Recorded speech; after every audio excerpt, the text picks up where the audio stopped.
Jake Paul versus Gervonta Tank Davis. Just the sound of it was enough to ignite headlines, spark debates, and pull fans into the chaos of speculation. On paper, the idea seemed absurd. Davis, a pound-for-pound star of the lightweight divisions, barely weighing 150 pounds on a good day. Paul, the YouTuber-turned-fighter, naturally walking around as a cruiserweight, often close to 200. The gap wasn't a matter of a few pounds, it was a gulf, the kind of difference that in boxing could mean the difference between survival and disaster.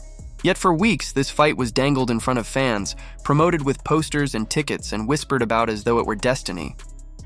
The fantasy was easy to sell. Davis, a knockout artist with terrifying power at his size, facing off against Paul, the disruptor who built a career out of defying expectations. But reality is rarely as romantic. Commission officials warned early that the matchup was too dangerous, too wide in weight disparity to be approved. And then the truth landed. Rick Thompson, chairman of the Georgia Athletic Commission, confirmed that Paul's promotion withdrew its request for permits. The difference in size, nearly 65 pounds, was too much to sanction. The proposed fight, hyped and teased, was never going to happen.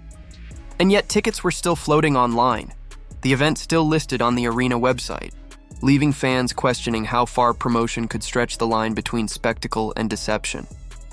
Jake Paul wasn't fazed.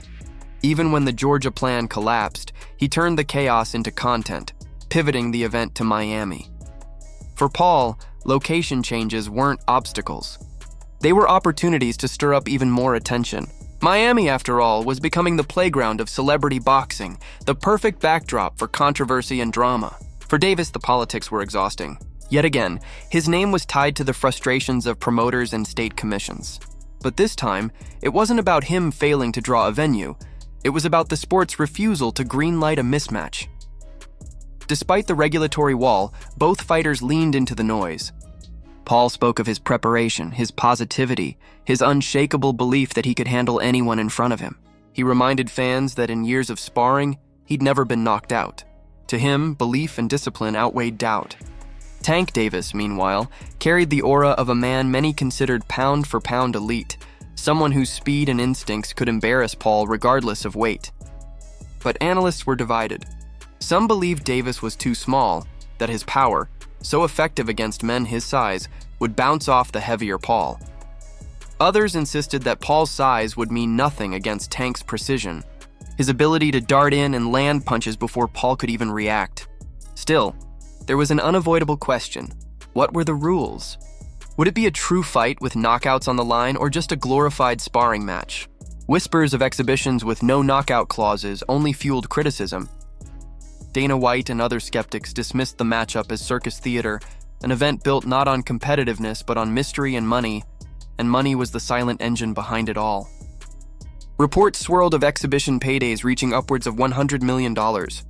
For fighters like Davis, who had spent years chasing legacy, the temptation was undeniable. Sean Porter defended him, arguing that fighters have short careers and must take opportunities that secure their futures. If Davis could walk away with life-changing money from a fight that wouldn't even touch his record, who could blame him? Critics could talk legacy all they wanted, but families couldn't eat legacy. Others, like Chris Algieri, took a broader view.